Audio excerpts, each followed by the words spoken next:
Değerli izləyicilər, videonu bəyənib kanala abunə olun ki, hər kəs son xəbərlərdən anında məlumatlansın.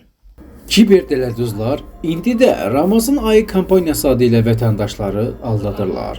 Dəyərli izləyicilər, diqqətli olun. Son günlərdə məşhur banklardan birinin adından web səhifə yaradılaraq vətəndaşlara phishing mesajları göndərilir.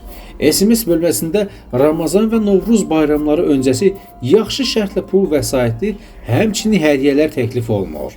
Onlardan vəd olunan məbləği əldə etmək üçün təqdim olunan saxta web səhifəyə bank və digər fərdi məlumatlarını daxil etmək tələb edilir. Kiberdələduzlar prosesi o qədər peşəkarlıqla yaradıblar ki, bu vətəndaşlarda şübhə yaratmır. İnformasiya texnologiyaları üzrə mütəxəssis Əmrah Mövsümzadə deyir ki, kiberdələduzlar bu üsulla insanların kart hesablarında olan pulları rahatlıqla mənimsəyə bilərlər.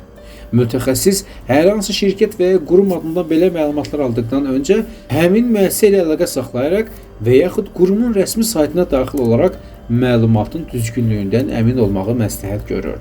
Daxili İşlər Nazirliyi də vətəndaşlara belə vədlərə etimad etməməyi, şübhəli keçidlərə daxil olmamağı tövsiyə edir.